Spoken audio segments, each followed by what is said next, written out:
রমজানুল মুবারকে জান্নাতের 8টা দরওয়াজা খোলা, জাহান্নামের 7টা দরওয়াজা বন্ধ। শয়তানগুলো শিকল দিয়া আবৃত করা বাধা। এই রমজান মাস আসার আগে নিজেকে একটু পরিবর্তন বানায় নেন। রমজান মাসটা তো হাজির। এই রমজান মাসটা হলো তাকওয়া অর্জন করার মাস। রমজানেরই চাঁদ উঠেছে, খুশির সীমা নাই। কাদের সাথে কাঁধ মিলে আজ মসজিদে সবাই। রমজানেরই চাঁদ উঠেছে, খুশির সীমা নাই। কাদের সাথে কাঁধ মিলে আজ মসজিদে সবাই। দেখো ধনী গরিব সাদা কালো সকলে সমান। দেখো ধনী গরিব সাদা কালো সকলে সমান। আহলান সাহলান আহলান সাহলান এলো মাহে রমজান, এলো পবিত্র কোরআন। খুশি সারাটা জাহান, ভরা আনন্দ সপ্রাণ। সৃষ্টির সেরা মাখলুক মোরা রহমানি পায়গাম। শ্রেষ্ঠ নবীর উম্মত আমাদের যে কত দাম। সৃষ্টির সেরা মাখলুক মোরা রহমানি পায়গাম। শ্রেষ্ঠ নবীর উম্মত আমাদের যে কত দাম। তাই এক রাতের ইবাদতের 1000 মাসের প্রতিদান। তাই এক রাতের ইবাদতের 1000 মাসের প্রতিদান। আহলান সাহলান আহলান সাহলান এলো মাহে রমজান, এলো পবিত্র কোরআন। খুশি সারাটা জাহান, ভরা আনন্দ সপ্রাণ। নামাজ রোজা তেলাওয়াত নেক আমল সবাই। জীবনটাকে ধন্য করো, সময় যে আর নাই। নামাজ রোজা তেলাওয়াত নেক আমল সবাই। জীবনটাকে ধন্য করো, সময় যে আর নাই। আজ রমজানের বরকতে ক্ষমা করবেন যে রহমান। আজ রমজানের বরকতে ক্ষমা করবেন যে রহমান। আহলান সাহলান আহলান সাহলান এলো মাহে রমজান, এলো পবিত্র কোরআন। খুশি সারাটা জাহান, ভরা আনন্দ সপ্রাণ। রহমতেরই মাস, মাস নাজাতেরই মাস। শয়তানেরই দুঃখ নাই, আনন্দ উল্লাস। রহমতেরই মাস, মাস নাজাতেরই মাস। শয়তানেরই দুঃখ নাই, আনন্দ উল্লাস। শুধু জিরো থেকে হিরো হবে মুমিন মুসলমান। শুধু জিরো থেকে হিরো হবে মুমিন মুসলমান। আহলান সাহলান আহলান সাহলান এলো মাহে রমজান, এলো পবিত্র কোরআন। খুশি সারাটা জাহান, ভরা আনন্দ সপ্রাণ। কারণ আল্লাহ বলেন, ওয়াত্তাকু ইয়াওমান তুরজাউনা ফীহি ইলাল্লাহ। আল্লাহ বলেন, তোমরা ওই দিনকে ভয় করো। কেন ভয় করো বলে মুমিন? কারণ ওই দিনকে ভয় করার কারণ হইল, যেই দিন তোমরা সবাই আমার দিকে ফিরতে হবে, ওই দিনকে ভয় কইরা আগাও। অন্তরে কোনো কোলাহল নিয়ে চলা যাবে না। অন্তরের মধ্যে ভাব নিয়ে চলা যাবে না। আমি তো একটা মাটির তৈরি মানুষ। এই রমজান মাস আসার আগে নিজেকে একটু পরিবর্তন বানায় নেন। রমজান মাসটা তো হাজির। এই রমজান মাসটা হলো তাকওয়া অর্জন করার মাস। এই রমজান মাসটা হলো নিজেকে পরিবর্তন করার একটা মাস আসছে, সুযোগ আসছে। এই রমজান মাসে হেলায় খেলায় নিজেকে কাটাইলে চলবে না। কারণ রমজান মাসটা এমন এক বরকতের মাস। এই রমজান মাসটা গুনাহ মাফের মাস, বান্দা আল্লাহর নিকটতম পেয়ারা বান্দা হওয়ার মাস। এই রমজানুল মুবারকে রবের দরবারে যা যা চাইবেন তাই পাবেন, কেউ খালি যাবে না। কারণ এই শাবান মাসে তো রহমতের নবী আমার রবের দরবারে আল্লাহর আদালতে বললেন, ওদের মালিক আমার উম্মতদেরকে আমল করার সুযোগ বাড়ায় দিয়েন, সুযোগ বাড়াইছেন। রমজানুল মুবারকে জান্নাতের 8টা দরওয়াজা খোলা, জাহান্নামের 7টা দরওয়াজা বন্ধ।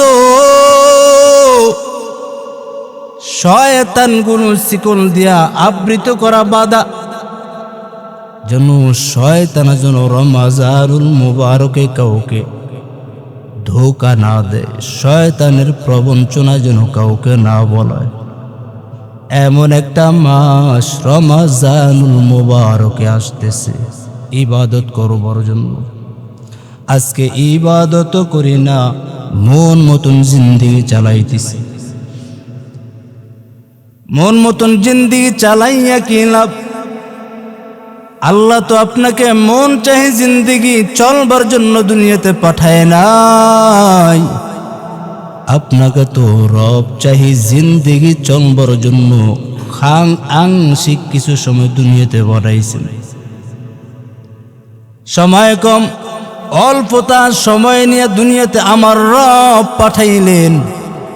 কেন পাঠাইলেন? দুনিয়ার গোলামি করার জন্য না, রবের গোলামি করার জন্য পাঠাইছেন। কেন অল্প সময় দিলেন আমার রব? আমার আল্লাহ অল্প সময় কেন আমাদেরকে উম্মতি মুহাম্মদীদেরকে দিলেন? কারণ অন্যান্য নবীর উম্মতেরা হায়াত পাইতো বেশি, ইবাদত করত বেশি, আর আমরা তো উম্মতি মুহাম্মদের উম্মত, আমরা তো হায়াত বেশি পাওয়ার কথা, আমরা তো ইবাদত বেশি করার কথা। আমাদের হায়াত কম কেন? তাইলে তো ইবাদত কম। কারণ কি? কারণ আল্লাহ তাআলা নবীকে জানা দেয়, ও পয়গম্বর, আপনি আমার খুব প্রিয় আদরের বন্ধু, আমি আপনাকে বেশি ভালোবাসি।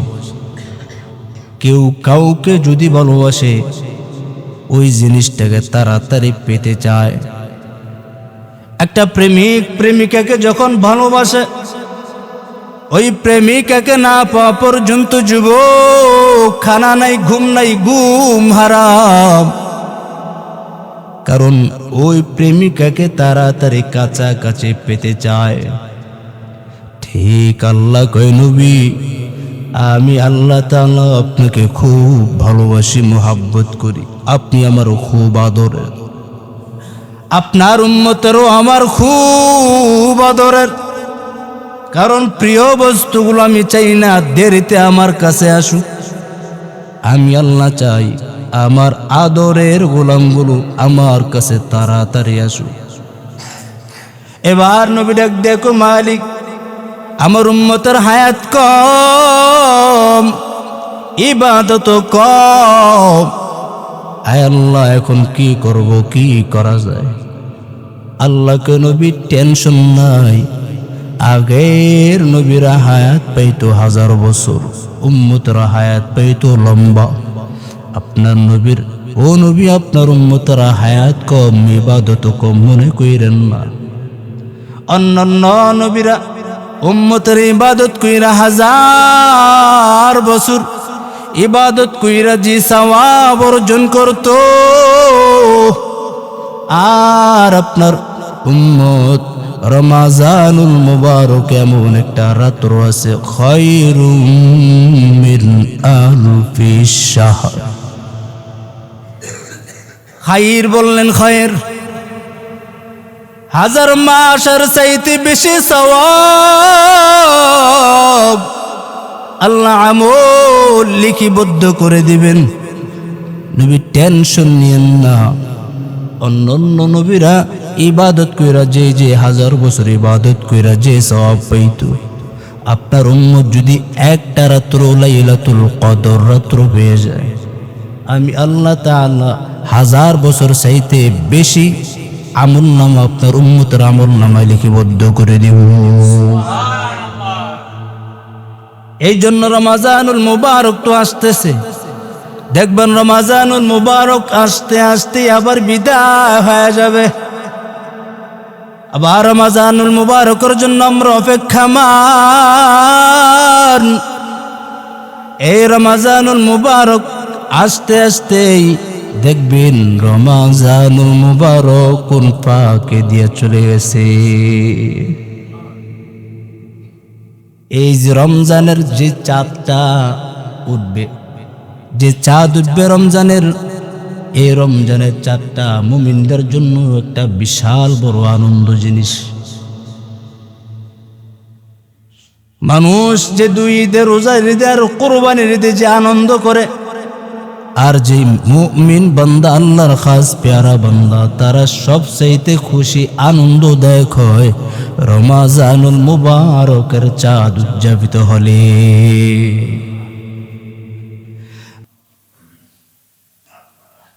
এই যে রমাজান মুবারক, এই রমাজানুল মুবারক এক বরকতের মাস। এই মাসে ইবাদত করলে আল্লাহ ইবাদত কবুল করে নেন। কেমনে কবুল করবেন? এই রোজার খাবার খানাটা হতে হবে হালাল। আপনি 11 মাস যেই পরিমাণ খাবার খাইলেন হারাম, রমাজানুল মুবারকে এরকম খাবার খাইলে, হারাম খাবার খাইলে কবুল হবে না। ইবাদত কবুল হওয়ার জন্য প্রথম শর্ত হলো হালাল খানা খাও। আর রোজা অবস্থা যদি হালাল খানা খাইয়া রবের দরবারে ডাক দেন, রব কবুল করে নিবেন। এই জন্য রমজান মাসে নিজেকে হারাম বস্তু থেকে বাঁচায় রাখতে হবে, হালাল খানা খাওয়া লাগবে। এ হারাম খানা খাইয়া যদি কোটিবার রবকে ডাক দেন, কবুল হবে না, হবে না, হবে না। যদি সেজদার জায়গা কপালটা যদি কালো দাগ বানান, জীবনও মানুষ যদি মনে করে আপনি বড় বড় ফিরে দস্তগীর, কোনো লাভ হবে না। মানুষ মনে করে আপনি বড় পরহেজগার, আপনি বড় আল্লাহওয়ালা, কিন্তু আল্লাহ কয় মানুষ তোকে জানে, তোকে চিনে, তুই বড় পীর, বড় পরহেজগার। মানুষ বাহ্যিকটা জানে, আমি আল্লাহ তোর ভিতরের খবরটা জানি। লাভ হবে না। এই জন্য আপনি সারাদিন কষ্ট করবেন, সারাদিন রোজা রাখবেন, উপাস থাকবেন, হারাম খাইলে হবে না, হালাল খানা খাইয়া আল্লাহকে ডাকবেন, কবুল হয়ে যাবে। এই জন্য আল্লাহ তাআলা পরীক্ষা নেন, পরীক্ষা করেন, আমার কোন বান্দাটা আমার জন্য বড় পাগল, অন্তর মধ্যে তাকওয়া ঢুকাইয়া চলতেছে, আল্লাহ পরীক্ষা করেন।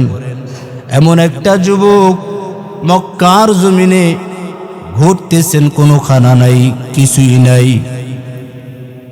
আল্লাহর বান্দা যুবক ঘুরতেছেন, খানা নাই, 3 দিনের উপাসনা, 3 দিনের না খাওয়া আল্লাহর গোলাম।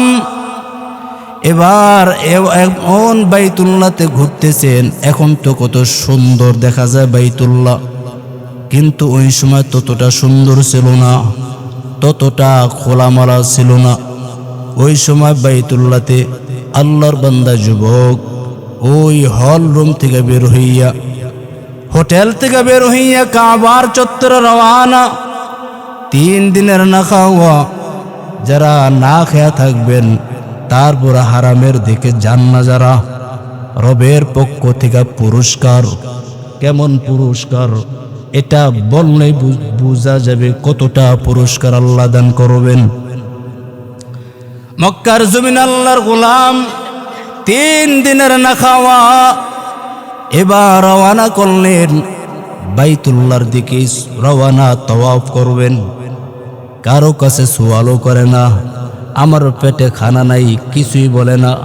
আল্লাহর বান্দা চলমান চলতেছেন। এবার আল্লাহর গোলাম চলতেছেন, বাইতুল্লাহর কাছাকাছি গেলেন। বাইতুল্লাহর কাছাকাছি যাওয়ার পর একটা রেশমি রুমালের পুলটি পাইলেন, একটা ব্যাগ পাইলেন। জান্নাতের মধ্যে রাসূল বলেন, আল্লাহ তাআলা রেশমি রুমাল দিয়া জান্নাতি পুরুষদেরকে সাজায় দিবেন। রেশমি রুমাল খুব বড় দামি সম্পদ। রেশমি রুমাল যুবক পাইয়া এবার আমানতের জিনিস খেয়ানত করে নাই। আল্লাহর বান্দা এবার ঘুরতেছেন, এই মালটা কার? না জানি যদি আমি না নেই, না ধরি, চোর বাটপারের অভাব নাই। আল্লাহ তাআলা একজন আমানতদার হিসেবে আমার সামনে আমানত জিনিস দেখাইলেন। আমানতের জিনিস যদি যথাযথভাবে হক আদায় না করি, আল্লাহর আদালতে কি জবাব দিব? এবার আল্লাহর বান্দা যুবক এই মালটা নিয়ে বাসায় গেলেন। বাসায় নিয়ে খুললেন, খুইলা দেখলেন, খুইলা দেখেন মুক্তার দানা দিয়া 300 দানা দিয়া একটা হার সুন্দর করে পেঁচানো। একটা হার দিয়ে একটা এলাকা কিনা যায়। মুক্তার দানা, একটা মুক্তার দানা দিয়ে একটা এলাকা কিনা যায়। আল্লাহর বান্দা ধরে না, এবার কার না কোন জিনিস ধইরা না জানি কোন বিপাকে ভরে যাই। না, ধরা যাবে না, কারণ এটা কার কোন সম্পদ, আমি ধইরা কোন বিপদে পড়ি। আল্লাহর বান্দা এই হাতটা ঘরের মধ্যে রাইখা এবার সোজা চলে গেলেন বাইতুল্লাহ। এবার যার মালটা হারাইছেন, আল্লাহর গোলাম এবার এলান করে দেয়, আমার একটা রেশমি রুমাল হারাইলো, যদি কেহ দয়াবান ব্যক্তি পেয়ে থাকো আমার সামনে হাজির করায় দাও, আমি তাকে পুরস্কার হিসেবে 100 টাকা হাদিয়া দিব। এবার আল্লাহর বান্দা এই আলান কানে আসলো, আর কোনো কথা নাই। দৌড় দিয়ে আল্লাহর পেয়ারা বান্দাকে ডাকলেন, হাতের মধ্যে ধইরা বাসার দিকে রওনা করলেন। এবার বাসার দিকে নিয়ে যখন ঢুকায়, বাসার মধ্যে ঢুকাইয়া বসলেন। মেহমানদারি করা সুন্নত, অথচ আল্লাহর বান্দা 3 দিনের না খাওয়া, ঘরের মধ্যে কিছুই নেই। রাসূল বলেন, মেহমানদারিকে 1 গ্লাস পানি হইল পান করানো সুন্নত। আল্লাহর বান্দা এবার 1 গ্লাস পানি দিয়ে সুন্নত আদায় করলেন। এবার ডাক দিয়ে কয়, ও আল্লাহর গোলাম, আপনি দেখতে বড় মাপের বুজুর্গ মনে হয়, আপনি খুব আল্লাহওয়ালা আহলুল্লাহ দেখতে দেখা যায়। আপনার হাতটা আমি পাইলাম, ধরেন। এবার ধইরা খুইলা দেখলেন আমানতের জায়গায় ঠিক হাদিয়া দিতে চাইছে। যুবক সন্তান কয়, আল্লাহ তাআলা আমাকে পরীক্ষা করতেছেন না, আমি আপনার থেকে জাযা খায়ের নেব না। আমি যদি জাযা নিতেই হয় আমার মালিকের পক্ষ থেকে হাদিয়া নিব, আপনার থেকে আমি নিব না। এবার আল্লাহর বান্দায় ওই হোটেল থেকে বের হয়ে গেলেন। এবার খুঁজতেছেন ওই পাগড়িওয়ালা, যার মালটা পাইল ওই সে বড় একজন বুজুর্গ আল্লাহওয়ালা। ও খুঁজতেছেন যুবকটারে কই পাই, আর পায় না। হজের মৌসুম শেষ, সবাই চলে গেছেন। এবার ওই যুবকটা 3 দিনের না খাওয়া, ও সেও বাড়ি যাবেন, কিন্তু ওর পকেটের মধ্যে টাকা নাই। কেমনে যাবেন? ওই সময় এখন তো বিমান রকেটের অভাব নাই, ওই সময় তো বিমান নাই, রকেট নাই। পানিতে চলাচলের বাহন ছিল জাহাজ, স্টিমার ছিল ওই সময়। আল্লাহর বান্দা জাহাজে উঠে গেলেন। জাহাজে উঠা এবার রওনা, নদী পথ এলাকা দিয়ে রওনা করলেন। এবার যাইতেছেন প্রতিমধ্যে আমার মালিকের কেমন কুদরতের কারিশমা, এমন ঝড় এমন তুফান শুরু হয়ে গেল। হঠাৎ এক পর্যায়ে জাহাজটা ভেঙ্গে চুরমার চূর্ণ বিচূর্ণ হয়ে গেছে। এবার আল্লাহর বান্দা একটা কাঠের মধ্যে ভাষা শুরু করলেন। আল্লাহ তাআলা পানিকে অর্ডার করে দেয়, ও পানি, আমার হুকুম তো তুই চলো, এই যে আমার বান্দাটাকে সাগরের কিনারায় এনে পৌঁছায় দাও। কদর কুদ রক্তদারি বরকামাল, আন্তা রব্বি আন্তা হাসবি জুল জালাল, তুহি কাদের জলিলুল্লাহ জাহাদার, বহর হালে তুহি মেরা নিগাহদার। এবার আল্লাহর বান্দা আছে তো কুল নাই, কিনারা নাই, সাগরের কিনারায় আসলাম। মানুষের ঘর নাই, বাড়ি নেই, শুধু জঙ্গল আর জঙ্গল, কই যাব। এবার নদীর সাগরের কিনার থেকে একটু উপরে উঠলেন, ওইটা দেখলেন মানুষের গন্ধ দেখা যায় না। এবার একটা সরু পথ দেখলেন, মানুষের হাঁটা চলাচল করে একটা রেখা দেখা যায়। রেখা দিয়ে চলতে চলতে চলতে বহু দূর আগাইলেন। বহু দূর আগাইয়া একটা আমার মালিকের এরকম বাইতুল্লাহর ঘর, আল্লাহর ঘর দেখতে পাইলেন। এবার দিলে দিলে একটু শান্ত পাইলেন, যেহেতু রবের ঘর পাইলাম, একটু অজু বানাই। অজু বানাইয়া রবের ঘর ঢুকে আগে শুকরিয়া তার নামাজ 2 রাকাত আদায় করি। আজকে তো আমাদের মধ্যে নামাজ নাই। মুসিবতের বেলা ধৈর্য আল্লাহ পরীক্ষা নেন। মুসিবতের বেলায় আমার আব্বাজানকে দেখতাম, অনেক সময় ছোটবেলা যখন বাবা জানের কাছে বাহানা করতাম, বাবাই কয় আমার কাছে আগে না চাইয়া আমার মালিকের কাছে চাও, যিনি তোমাকে বানাইছেন। জুতার ফিতা যদি ছিঁড়িয়া যায়, কারো কাছে, দুনিয়ার কারো কাছে সওয়াল করবা না, আমার আল্লাহর কাছে প্রশ্ন করো, জিগাও, আয় আল্লাহ আমার এই জিনিস নাই, অমুক জিনিস নাই, আল্লাহ আপনি ব্যবস্থা করায় দেন। ব্যবস্থা তো রবই করবেন। আমি যেহেতু রবের গোলাম, আমার রবকে সব কিছু ব্যবস্থা করায় দিবেন। আল্লাহর বান্দা কয় যে মালিক বাইতুল্লাহ থেকে আমাকে জাহাজ স্টিমারে করাই না। নদীর মাঝখানে এত প্রবাহমান, এত ঝড়, জাহাজ ভেঙ্গে চুরমার হয়ে গেছে। ওইখান থেকে যে মালিক আমাকে রবের ঘরে এনে পৌঁছাইল, আমি আগে সর্বপ্রথম 2 রাকাত আগে নামাজ শুকরিয়া তান আদায় করে নেই। নামাজ আদায় করলেন, মানুষ নেই, কিছুই নাই। এরপর এই যে মসজিদের তাকে আল্লাহর কালাম কোরআন শরীফ আছে না নাই? আল্লাহর বান্দা যুবক 3 দিনের না খাওয়া এরকম চলতেছেন। আল্লাহর কালাম কোরআন শরীফ একটা রেহালের মধ্যে নিয়া মধুর কণ্ঠে আল্লাহর বান্দা যুবক কোরআন শরীফ থেকে তেলাওয়াত করতেছেন। এবার এত মধুর কণ্ঠ আল্লাহর কালামের তেলাওয়াত, আল্লাহর বান্দা তেলাওয়াত করতেছেন। এত সুন্দর কণ্ঠ যারা কণ্ঠের অধিকারী, নামাজে কোরআন তেলাওয়াত পড়লেই মজা লাগে, কেমন জানি দিলটা ঠান্ডা হয়ে যায়। মক্কার ইমামের কোরআনের তেলাওয়াতের এক মজা, আর মদিনাতুল মুনাওয়ারার মসজিদে নববীর ইমামের তেলাওয়াতের কণ্ঠের আরেক মজা। বাংলাদেশের মধ্যে বাইতুল মুকাররম জাতীয় মসজিদের নাম কি? বাইতুল মুকাররম। বাইতুল মুকাররমের খতিবের কণ্ঠের তেলাওয়াত আমার মালিকের কালাম যখন পড়ে এক মজা। আপনাদের মতলবের এই যে মসজিদের ইমামের কণ্ঠের তেলাওয়াত আর এক মজা। বাংলাদেশের মধ্যে ছোট্ট একটা বই আছে আদর্শ লিপি। ওই আদর্শ লিপি একবার কেউ পড়লে 2 বার আর ভালো লাগে না। আল্লাহর কালামের কণ্ঠে এত তেলাওয়াত, এত পড়তে শুধু মজা লাগে। এ কোরআন পুরাতন হয় না, এই কোরআনের তেলাওয়াত শুধু পড়তেই মজা লাগে।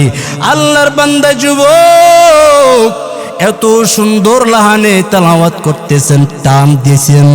এলাকার মানুষেরা কানে কানে যখন কোরআনের তেলাওয়াত যখন পৌঁছে গেছে, এলাকার মানুষেরা মসজিদের কাছে আয়েশা জোর হয়ে গেছেন। আয়েশা কয়, ও আল্লাহর বান্দা যুবক, বড় আমার বাড়ির নাম ঠিকানা নাই, কোন দেশে আসছি তাও জানি না, বলে এইখানে আসছেন যেহেতু এত সুন্দর কণ্ঠ, আপনাকে ছাড়তে পারি নাই। আমাদের মসজিদের খতিব সাহেব দুই দিন আগে দুনিয়ার থেকে বিদায় হয়ে গেছে। আমাদের মসজিদটা অপূর্ণাঙ্গ, খতিবের জায়গা অপূর্ণাঙ্গ, পূর্ণাঙ্গ করার দরকার। কেউ নাই, আপনি থাকবেননি। যুবক এবার চিন্তা করে গেলেন, কি করব, আমার বাড়ি ঘর নাই, আমি এখানে তো একটা ব্যবস্থা করা দরকার। বলে ঠিক আছে, রাজি হয়ে গেলাম। ইমামতি করতেছেন, আল্লাহ রিজিকের ব্যবস্থা মিলাইলেন, বাসস্থানের ব্যবস্থা মিলাইলেন, নামাজও পড়াইতেছেন, মুসল্লিরা পিছনে মুক্তাদি সেইজা নামাজও পড়তেছেন, কলিজাটাও ঠান্ডা হইতেছে। এবার 3-4 মাস যাওয়ার পর এবার ডাক দিয়া কয়, মনে রাখেন এই যে আমানত, ওই যে আমানত নেয় নেই। যুবক বলল, কার থেকে নিবে? হ্যাঁ, কার থেকে নিবে? এবার আল্লাহর বান্দা বিবাহ শাদী করা দরকার। এলাকার মুসল্লিরা মাতবরেরা আয়েশা কয়, হযরত আপনার তো বিবাহ শাদী করা দরকার, বিবাহ করবেন। বলে ভালো পাত্র যদি থাকে তাহলে ব্যবস্থা করায় দেন। এবার ডাক দিয়া কয়, আমাদের আগের খতিব সাহেবের কন্যা আছে, উনি খুব সুন্দরী, খুব তাকওয়াবান, খুব আল্লাহভীরু, ওনাকে কেউ দেখে না, আমাদের ঘরের মহিলারা পর্যন্ত ঘরে নামতে দেখে নাই, ওনাকে বিবাহ করবেননি। বলে আপনারা যদি সম্মতি দেন তাহলে আমি রাজি। এবার আল্লাহর বান্দা যুবক এবার আগের খতিবের জায়গায় যুবক ইমামতির মুসল্লায় নামাজ পড়ান।